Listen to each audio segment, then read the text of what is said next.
although I knew a lot about him from Rahul, and I always admired him from afar. One of my ambitions has always been to die young when I'm very old, and that's something that Khushwant obviously achieved. So he's a role model for me in that respect, if not in many others. I've been asked to act as a sort of chair of this session, and to say a little bit about myself before, in relation to the 100 years since women got the vote. So I'm going to be quite brief, but I do want, before I say anything about myself, to first say that I've never lived in India, but I've visited it on many, many occasions, and the very first time I went was in 1973, and I stayed with Rahul in Bombay, as it then was. So I'm grateful to him for introducing me to India, which is the country in the world I love most, along with France. When I go there, I'm always excited, exhilarated, infuriated, depressed, and at the same time, very positive about its future. But there's still all sorts of things that have to happen there for it to be truly great. And one of the things that has to happen is that the position of women has to improve. Somebody who knew India quite well said to me not very long ago, India is not a great place to be a woman. And I think there's a lot in that. It's fine if you're in the Delhi or Mumbai elite, but if you're a woman living in a small town or in a village, life is pretty tough. And I would very much hope that my children and grandchildren, when they go to India, will find a big improvement in the position of women in this great country. I suppose my best memory ever of India, and I have many, many good memories, is when I was a minister in the first Blair government and responsible for education.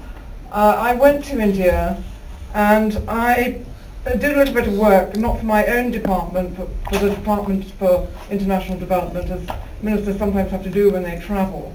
And we had a very, very big aid project shared with the World Bank to help the development of schools in Andhra Pradesh. It was also in Bihar, but I was in Andhra Pradesh. So I went round a number of these villages, which had really had virtually no school, or if they had a school, it was a little dark room in a house with an earth floor, no facilities whatsoever. And the project was to actually build schools. But it had one very good aspect. It was not a kind of top-down project where the aid organizations would come in, put down the school, and go off. It was one where there was a really good ambition right from the beginning to make sure that the people who lived in these villages had ownership of this project. So they were invited to identify where they wanted the school to be, to work on its design, talk to the architect about how they wanted to look, to appoint the teacher, and to act as what we in the UK would call school governors. And a lot of the people who became most engaged in this project were in fact women. And that, for me, was a very good outcome. Each village I went to, at the end, I would say, when I'd been given lovely garlands and welcomed and shown the new school or the site where the new school was going to be, I asked them if there was anything else I could do for them. And you know what the answer was in each of these villages? Bring us a secondary school. And I thought that that was a wonderful token of the real desire for learning and education and the acquiring of skills in the rural population of India. So it isn't that people don't want to be educated, it is that their opportunities to be educated have been too limited, and India, I think, in many ways failed for 30 or 40 years after independence in 1947 to do as much as it should do to promote literacy and educational opportunities for ordinary people. And I know that was something that Khushwant felt as well. But it is changing. Things are getting very much better. And as I said earlier, I would hope in 50 years' time we have something much more close to equality. But let me just say just a few words about the position here. I was born in the Second World War. And I grew up in the 1950s in an era when women were not encouraged to play a full part in the economy and the wider society and in the political system. Most women married when they were relatively young, and many of them did only part-time work, or they stayed at home and were housewives and looked after their children. So I grew up in that atmosphere, but I felt that it was wrong. And I didn't think that this is what I wanted to spend my life doing. And in a sense, I was very lucky, because the 1960s, as you all know, was a period of progress and change in this respect, women's liberation and all that, as it was then called. And I benefited from that. So I did go to university, I did a PhD, I became an academic at the London School of Economics. I went into the government think tank in the Cabinet Office in the 1970s, and I then went on to an academic career and ultimately to a political career. So I was just one of the first of that new generation of women who were able to do all those things which my mother certainly couldn't do. And I, in a sense, had sort of benefited from my mother's frustration, because one of the reasons I felt that the life of the 1950s woman was not for me was because I'd seen how bored she was, how angry she was with her children a lot of the time, because she saw them as preventing her from doing the things that she would like to have done. And she'd started life as actually an actress on the West End stage. But of course, that went by the way when she married and had children, and she felt very trapped. There are still women who feel like that, so I don't want to suggest that we in the UK have yet got to the point that we should be either. But we have seen revolutionary change. When I went to the London School of Economics in the early 1960s, only 25% of undergraduates were female. The figure now is over 50%, 55%, something like that. In the 1960s and even in the 1970s, the representation of women in the professions, in accountancy, in law, in medicine, was far lower than it is today.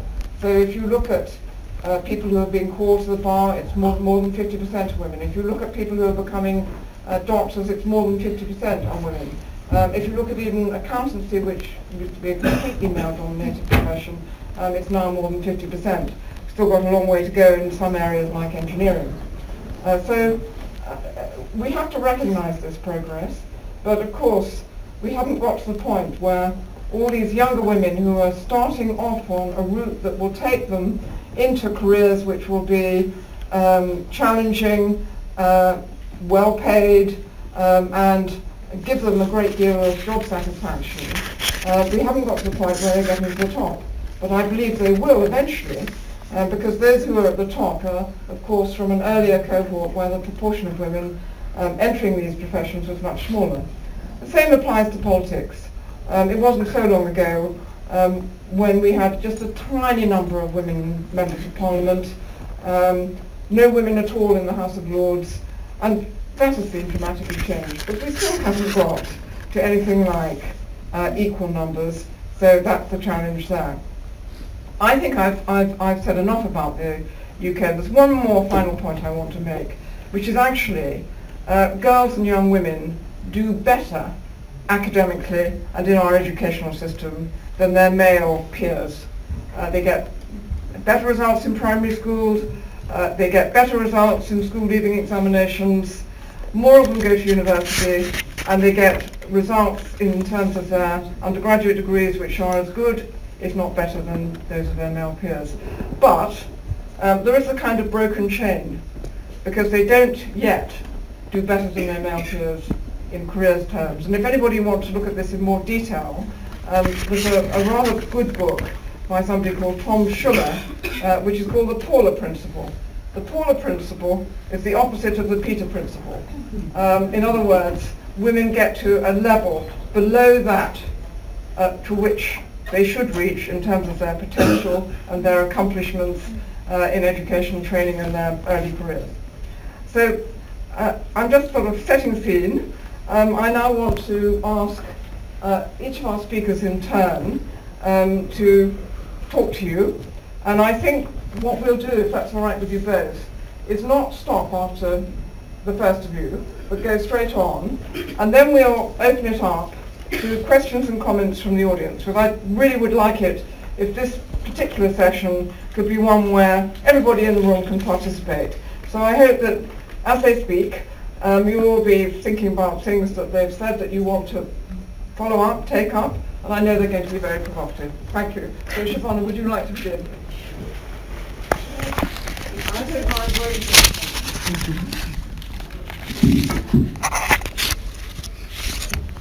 Thanks, Tessa. That was lovely. Thank you, Rahul. Thank you, Nila, for inviting me here. It's wonderful to be here, spending this afternoon with friends. Yes, we're going to talk about something rather serious, women 100 years from now. But I have to share a little story about Khushwant before I start this. I first met Khushwant I was a trainee journalist in Times of India. This is long back. I think it was 83 or 84. And when we had these training sessions, we had to go through all our publications. So Illustrated Weekly, Femina, all of us wanted to go to film fair. We just wanted to go for those parties. Of course, there was the Times of India itself. So I was sent by Femina, which is the women's magazine of the Times of India group, to interview Khushwant Singh and ask him about his favorite recipes. I can't even remember now, but it was something to do with cooking. So he said, I don't cook. And I said, well, I've been asked to interview you. And so that was it. So we went and we spent, I think, half an hour or 1 hour chatting. And all we talked about were avocados. And I was, in Delhi those days, 21-year-old, whatever. Avocados didn't exist for normal people. I had no idea what an avocado was. In Delhi, we ate these vegetables, boring vegetables like tinda and carrots, cauliflower in winter, and everything was seasonal. And he said his favorite vegetable was avocado. And I was so intrigued, so I had to know all about avocados, and I was obsessed with avocados ever after. And had to find out, I had to go to Khan Market. I said, what is an avocado? So I had to go to Khan Market, find an avocado. And now every time I eat an avocado, I think of Khushwant Singh. And of course, years later, he really wrote such lovely reviews about both my books, Spy Princess. I was on the other side then, I was a writer, and he wrote a really beautiful, touching review of Spy Princess, which is a biography of the secret agent Noor Inayat Khan that I had done. And then when I wrote Victoria and Abdul, that was right up his street. He loved it. So he gave another really good review to that. But here we are here to talk about women. And so I'll briefly talk about a woman, as a writer, as a journalist, a woman I wrote about, who was Noor Inayat Khan, who some of you may know the story. And for those who don't, I'll just tell you very briefly why it was very important for me to write her story. Because Noor Inayat Khan was a secret agent in the Second World War. She was brought up in Paris. She was born in Russia, in Moscow. She moved to Paris. And when the Second World War broke out, she came here and volunteered and joined the WAF, which is the Women's Auxiliary Air Force. And she was recruited, because she knew fluent French, she was recruited by a special organization run by Churchill, called the SOE, Special Operations Executive, and she was recruited as a secret agent. She became the first woman radio operator to be flown into occupied Paris, and she worked there in a very dangerous field as a radio operator for 3 months. And then, cut a long story short, she was betrayed. She was arrested, she was tortured, she never gave up, never gave any details under interrogation. And she was taken to Dachau concentration camp, where she was killed. She was shot. But she went down screaming, "Liberté." And so, she had the last word, and they couldn't break her spirit. So for me, the spirit of Noor Inayat Khan represented the spirit of women, and the fight we all have all the time, and even now. So it was very important for me to write her story. She'd been written out of the history books, nobody knew about her, though she was awarded a George Cross. So one of only 3 women in UK to be awarded the George Cross. So anyway, I wrote the book, it did very well. And then what happened is that you went beyond just writing. because I got so many letters from people saying, thank you for writing this book, and we knew nothing about her. There should be a memorial for her. So I said, okay, there should be a memorial, what do we do? And I thought, okay, that's a lovely idea. A blue plaque would be very nice. So, and there was this exchange of letters in the Times Literary Supplement in which I wrote, yes, that's a nice idea, and you know, a blue plaque would be very nice. So I got a letter from English Heritage saying we'd read that letter, and would you like to apply for a blue plaque? So I said yes. So I did what one does, apply for a blue plaque. Months down the line, I get a call from them and saying, sorry, it's been rejected. They were the ones who asked me to, sign up for this. And I said, why? They said, well, it wasn't really her house. It was her mother's house. I said, Indian women live with their mothers. That's how it is. So then they said, oh, she didn't really live there. She was in and out. So I said, yes, there was a war going on. She wasn't knitting socks. She was a secret agent. Of course, that was her base. So anyway, angry conversation later, they said, sorry, it's not happening. But as they say, provoke a woman and, hell hath no fury. Like a woman scorned. And so there I was scorned. And I felt I had to carry this forward. So I had a little group. Many of all those who supported me are here today. There's Smita, there's Kim, there's Zed. Zed, where are you? There you are. Couldn't have done it without Zed. Aditi, we formed a group, all of us, and we really worked hard, and we petitioned. We did everything you had to do. None of us had ever done any of this before. We campaigned and we said, she's not getting a blue plaque, we're going to get a memorial for her. So we did get this memorial. In 2 years' time, we had, it was also the first memorial for an Indian woman in UK. So we got this beautiful bust in Gordon Square, near the house where she lived.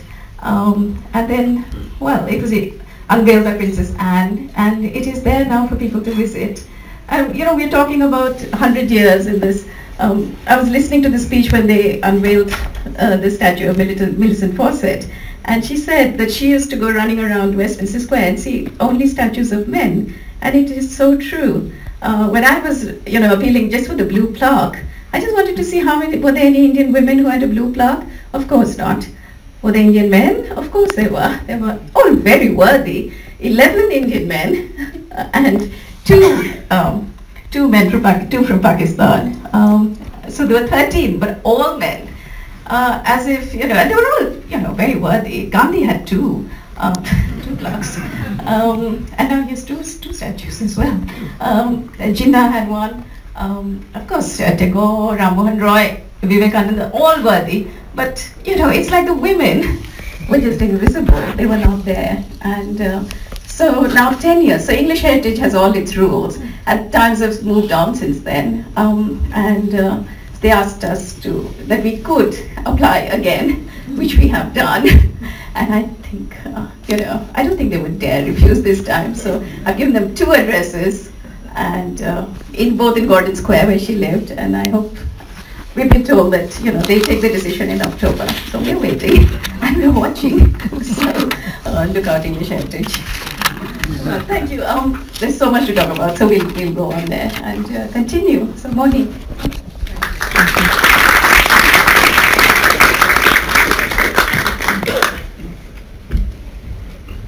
Hello everybody. Thank you for inviting me to this Nilofer. It's such a pleasure to be here.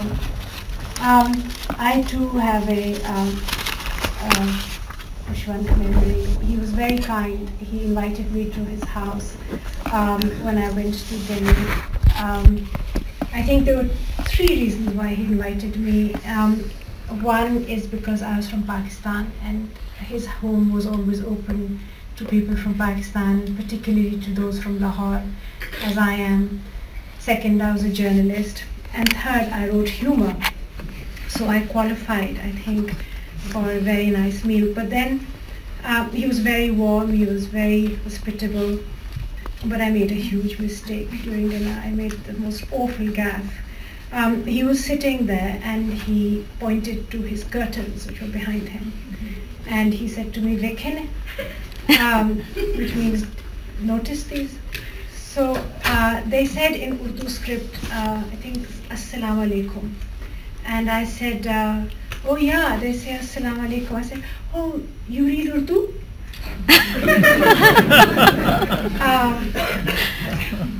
He lost it. He said, do I read Urdu? Do I read Urdu?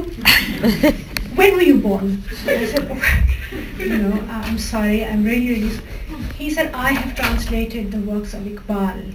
I have translated Shikwa and Jawab Shikwa from Urdu to English. So I said, I'm so sorry, I won't say anything else. But he was still very kind and he gave me a lovely review. And I was thinking about what to prepare for today, and I had written a serious article which I wanted to talk about because it has to do with women in Pakistan. And I think what I wanted to say also applies to some extent to women in India.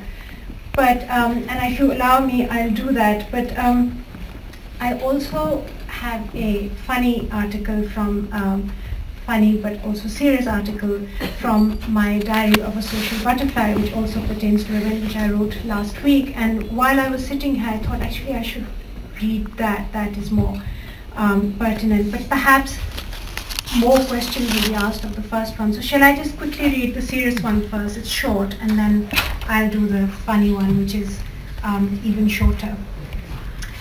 So last year, Aisha Gulalai, a young woman member of Imran Khan's Tehreek-e-Insaf, which means Justice Party, publicly accused him of sending her lewd text messages. In her statement, Ms. Gulalai said that the respect of women is not intact at the hands of Imran Khan and the men around him. So how did the party high command respond to that charge? PTI leaders immediately accused Ms. Gulalai of political blackmail and receiving money from Khan's opponents. They ordered her to withdraw her allegations and apologize publicly or pay a fine of rupees 30 million. Some even suggested that she be hauled before a jirga, which is an all-male tribal institution notorious for mandating retributive gang rape of disobedient women. No one demanded an investigation into her allegations. The much-married Khan's conduct, who cheerfully boasts of his own colourful past, was automatically deemed beyond reproach and therefore not to be challenged. Running parallel to the party's raging response was the far more disturbing assault on Ms. Gulalai by Mr. Khan's online followers. Girls die for Imran Khan.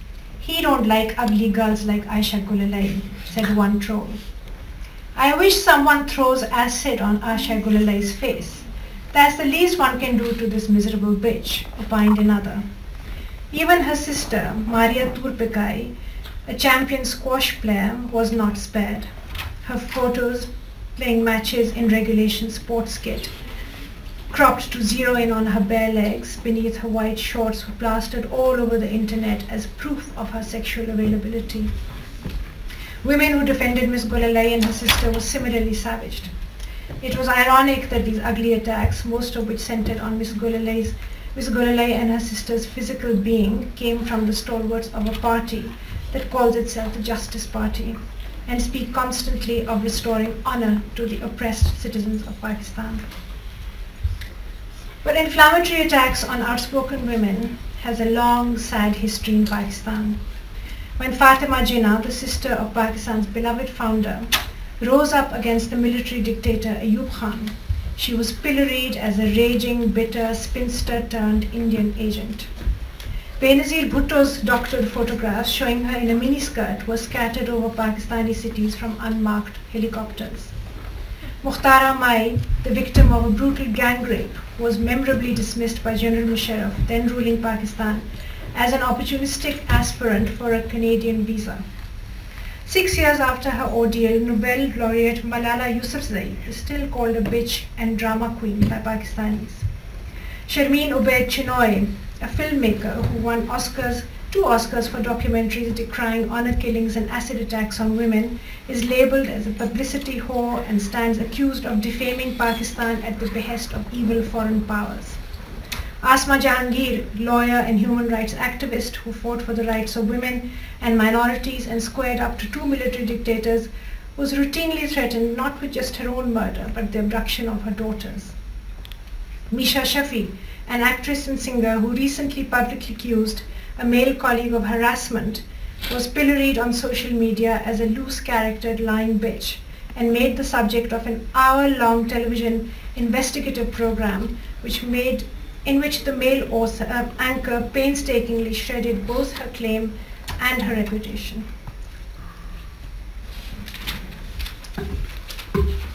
These attacks lay bare the all too familiar reality of public life in Pakistan, whether speaking out against harassment in the workplace or on their right to an education or even equality in the eyes of the law. Women who expose unpalatable aspects of patriarchy or take unpopular political positions are always punished in the most hideous ways. The message is loud and clear. Only silent, submissive women will be tolerated. Thereafter, any woman who steps out of line has only herself to blame. And now for something quite different, but also the same.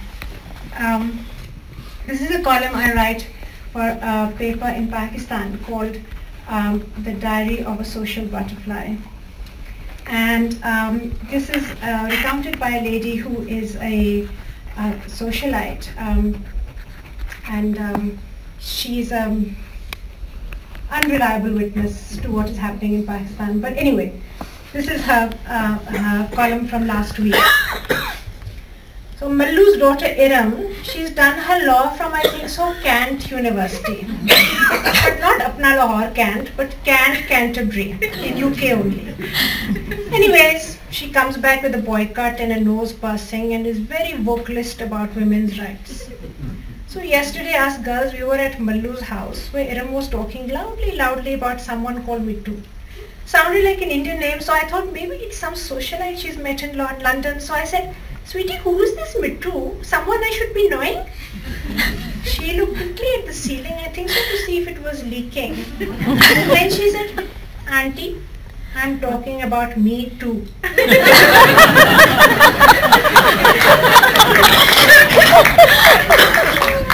And yes, it is something you should know about. Then she gave me long, bored lecture on someone called Heavy Wine Slime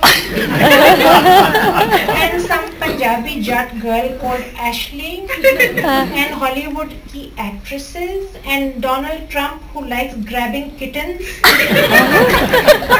and Aisha Gulalai who said that Imran Khan has sent not nice text to her and Misha Shafi who's accused Ali Zafar of not doing nice things to her and how they were Mittu and she was Mittu and I was also Mittu and we were all Mittu and my head was spilling and I didn't know what was what and who was who. Oh dear, I've lost it.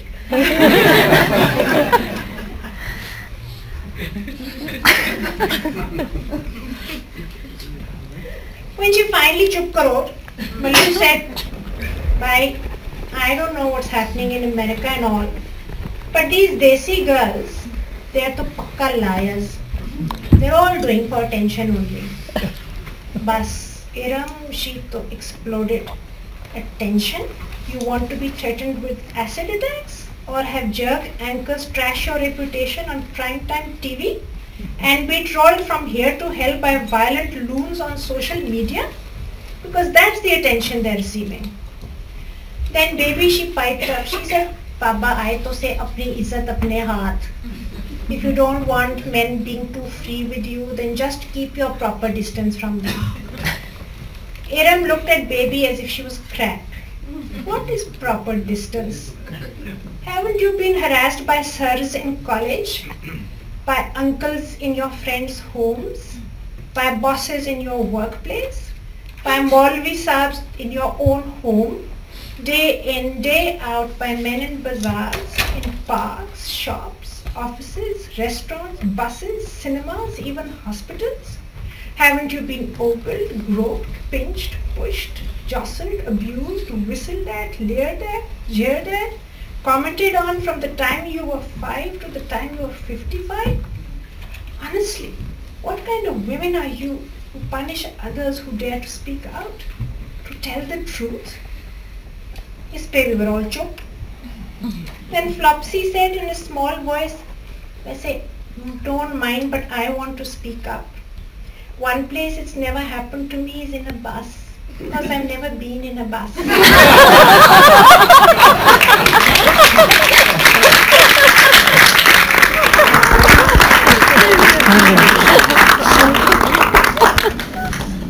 Thank you very much, both of you, for your really interesting and amusing and engaging talks.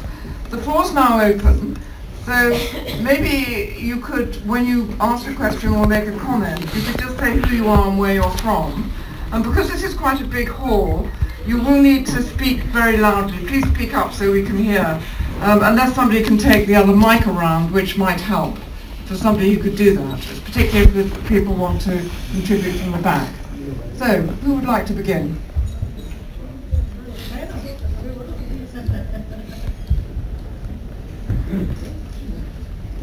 Up here on this side. Take the mic up here. I'll do it without a mic. You can do it without a mic, fine. My name is Justine Hardy. I live and work in Kashmir, and I run a series of mental health clinics, and 60% of our staff are women.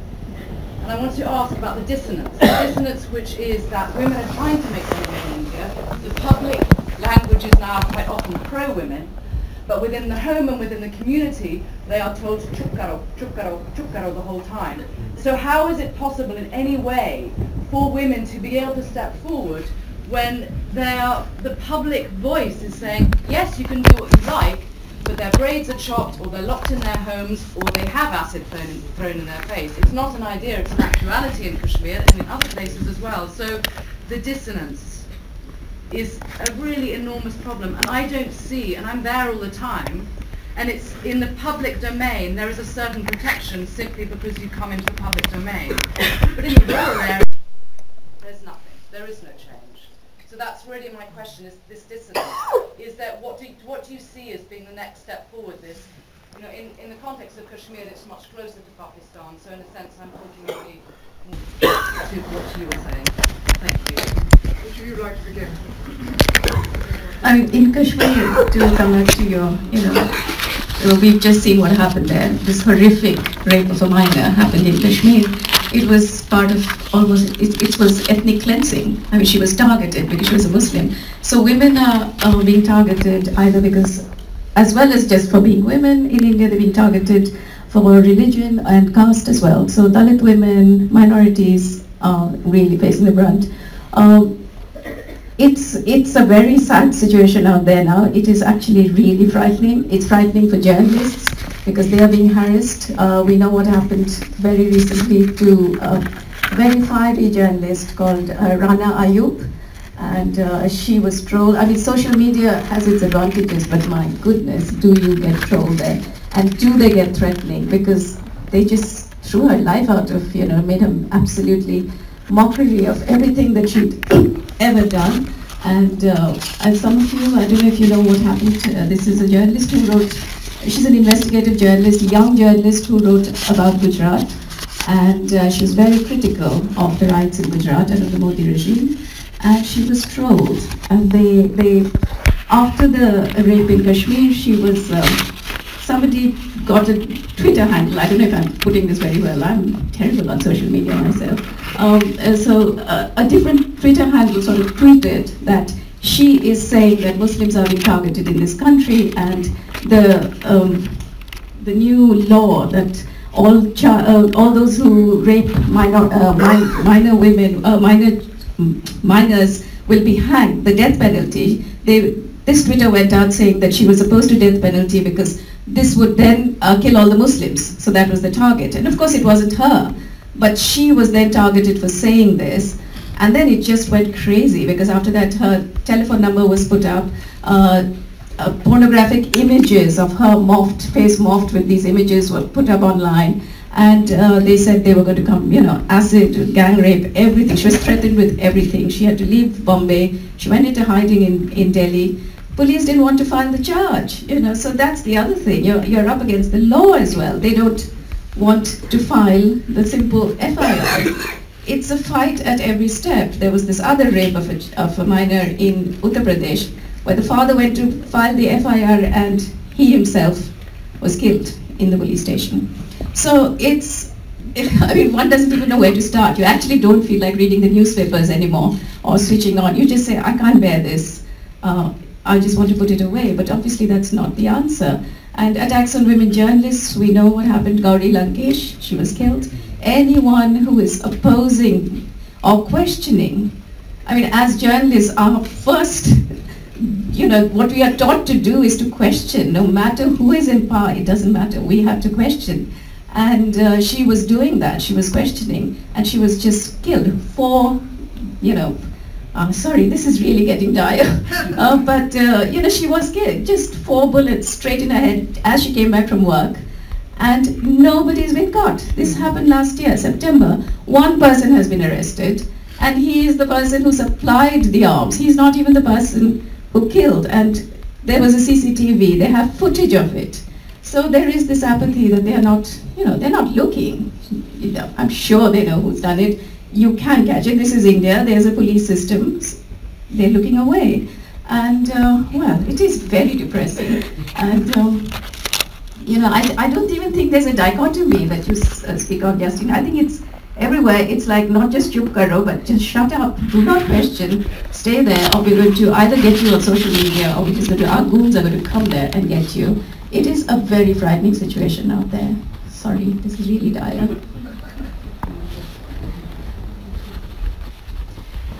In response to your question, I think this the silent woman is sort of hardwired into our culture, right, on both sides of the border. If you look at Bollywood movies, if you look at Pakistani television, the portrayal of a woman is the silent victim. So she can be wronged by everybody, but she must not speak out. And somehow or the other, at the end, somebody discovers that she's actually been wronged, or that she's a good person after all. And then, often after she's been killed, and then they will put a photograph of her and then put that sort of the garland of marigolds around her, and that will be the end of her, and then all cry with sort of wobbly chins and tears streaming down their faces, and that's supposed to be her reward, that her reputation after her death and after a miserable life was finally rehabilitated. So the silent woman, the submissive, quiet woman who goes through life serving others and never demanding anything in return is actually a very unfortunate part of our culture, and it goes back millennia. It takes quite a lot to challenge that, and I think the answer is education. And the answer is educating women so they can educate their sons and they can educate their husbands. And I also think that the government does have a big role to play.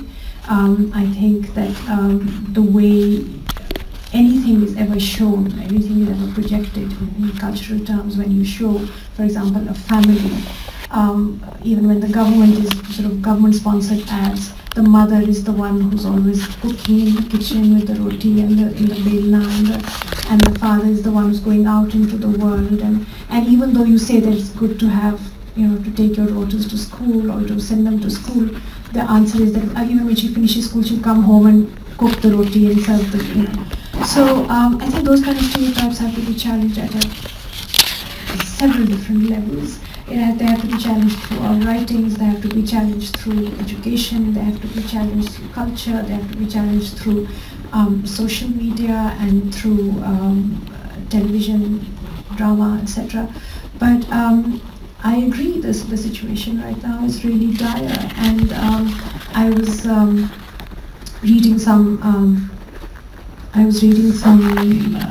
statistics the other day put out by the Guardian newspaper, and they were talking about who gets trolled the most, of their columnists. And surprise, surprise, it's women. Even here it is women, and women of color the most. So it's not just confined to the subcontinent, but in the subcontinent it's particularly bad. Thank you very much. This is an enormously important issue, and it does huge reputational damage around the world to the Indian and indeed Pakistani, to the perceptions people have about India and Pakistan. And it's also, of course, a problem that really should be taken up by men as much as by women. And only then, I think, will you get the kind of cultural challenge that you're both suggesting ought to happen. But let me take some more questions from the audience. Up here on the left, and then here also on the left.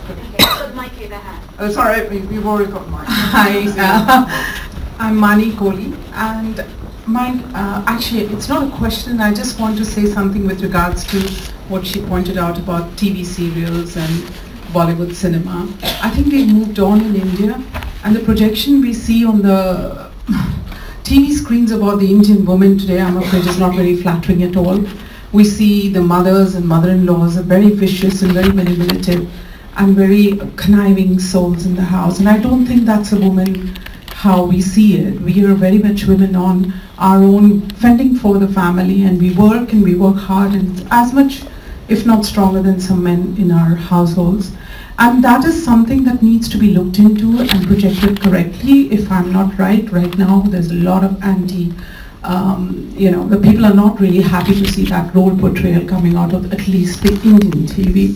We see a lot of stuff which the Bollywood wants to show off too, but at the same time we're veering away from the strength of a woman to modernity of a woman, which has been totally misrepresented, and that's what I just wanted to say in regards to what you just put across. And I do think Pakistani TV dramas are awesome. They do show reality to a lot more extent, and don't really glamorize anything that's happening in the real life.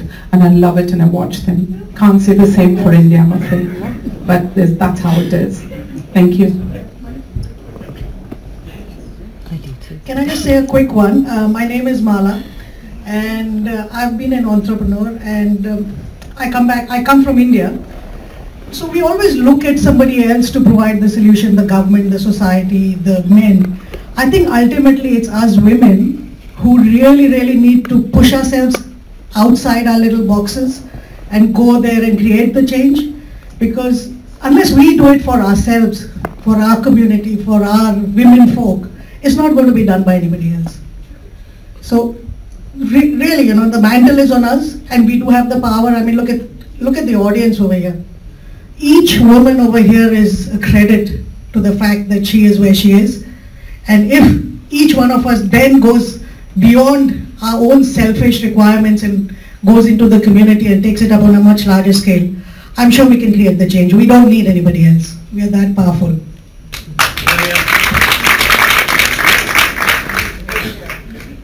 We get the mic across to the other side. Okay, yeah, just okay. But then I promise you,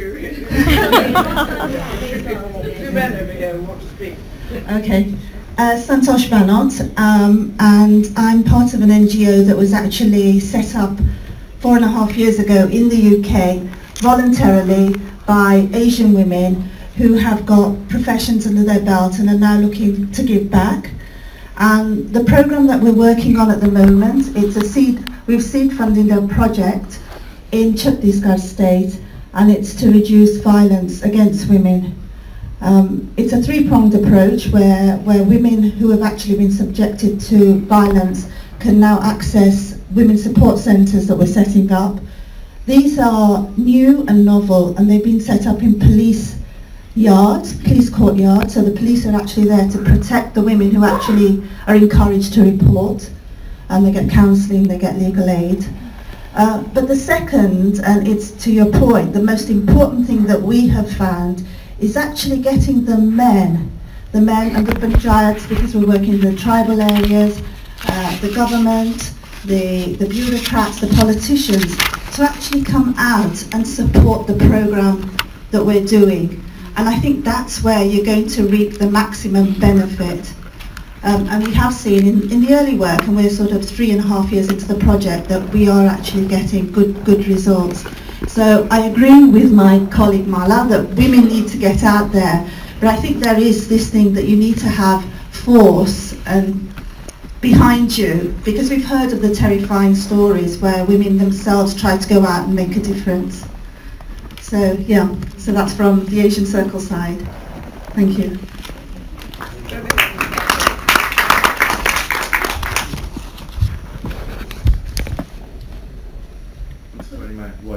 which I cannot speak without.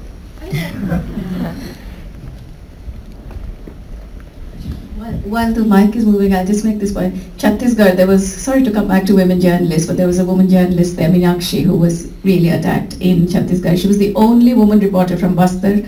Her house was attacked. She was given this award, the International Press Award, but she had to leave. 2016. It's, women are fighting. They are out there. It is very, very difficult.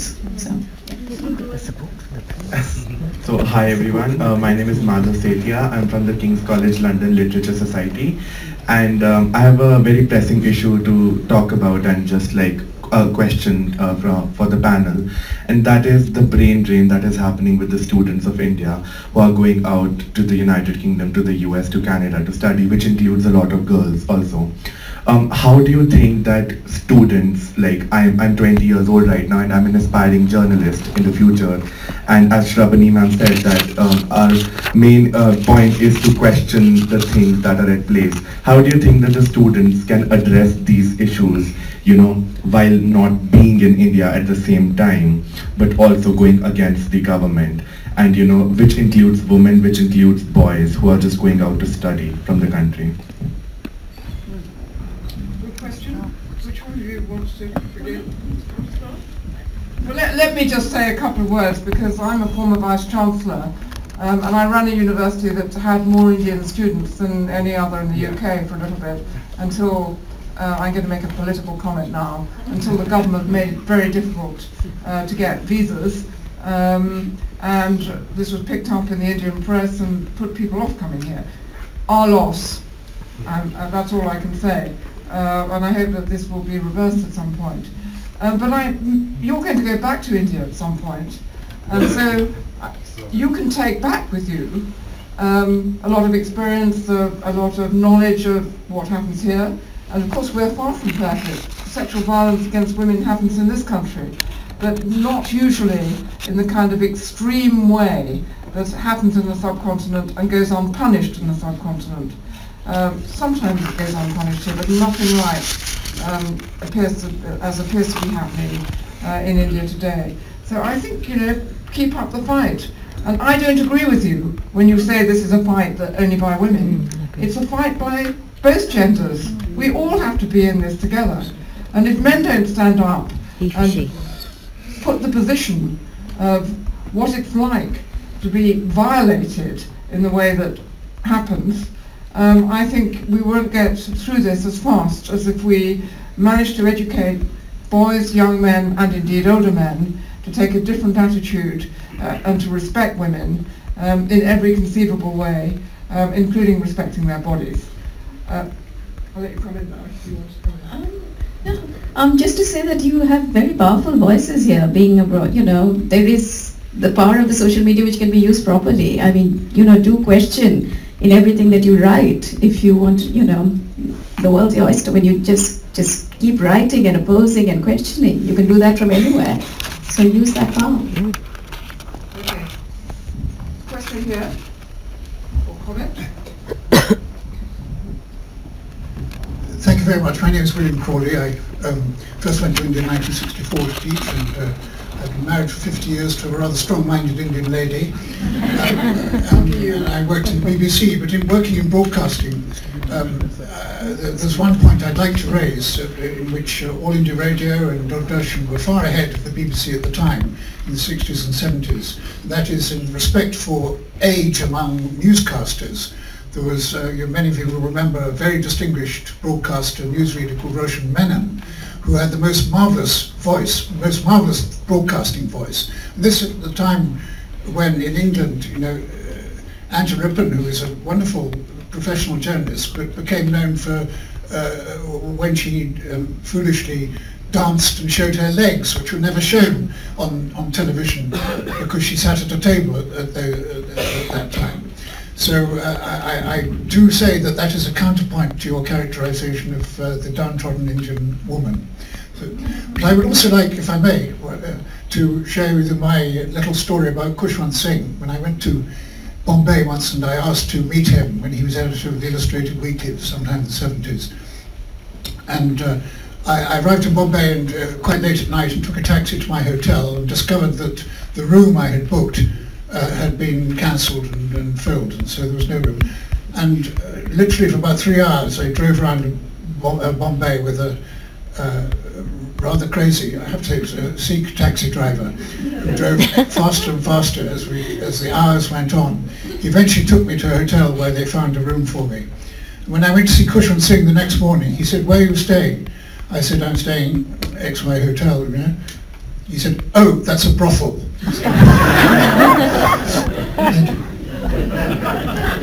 How would he know? I'm going to take just one more comment, because then we're going to have to bring the session to an end, or you'll get out of kilter in terms of your schedule. So. Okay, so I'm sorry, you don't have a mic, but I just had a very quick one. It won't take too long. I was curious to ask Moni if the social butterfly gets trolled at all as well. I mean, from around the world. And very, very little bit. Humor has a way of bridging divides. And often because I'm making fun of the people that I'm making fun of myself, actually, I'm forgiven. But tomorrow's another day. Sorry, just looking at, I've been working on women's narratives for all of my life. And I just want to say that to my mind, I think that the only way we're going to make actual change is when we start changing the stories that we're telling. The moment we tell stories of a woman who's so quiet and so victimized, her husband comes home and he beats her up and she's so good that she never responds, and then eventually she becomes deified. That's what you expect the woman to be. That's her identity. The moment you change that story and say, he came home and he beat her and she stuck a knife through his heart, well, then you say, well, that's what women are like, better stay clear of them. So I think it's going to be a very slow process, but it's the only sustainable process of change, is to change the stories. May I also quickly say one thing? I think I agree with you that women have to fight. Women have to fight each other.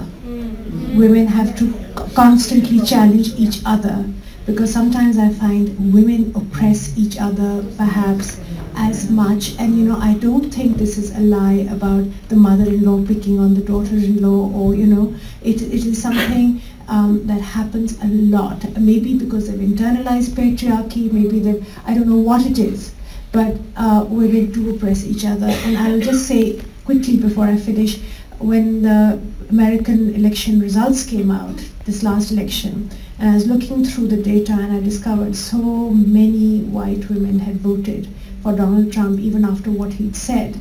I wrote to a friend of mine, a black friend of mine who teaches in America, and she said to me, these white women decided a very long time ago that their main protector in their life is going to be a big white man, and therefore they're not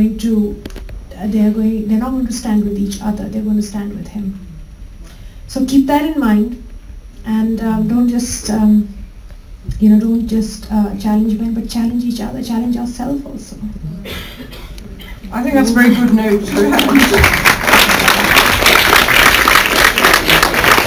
I think after 100 years we should really say, let's have as much female solidarity as we possibly can, but supported by men who believe in it too. So thank you all very much for your comments and questions, which were excellent, and thanks to our two speakers who got it all going.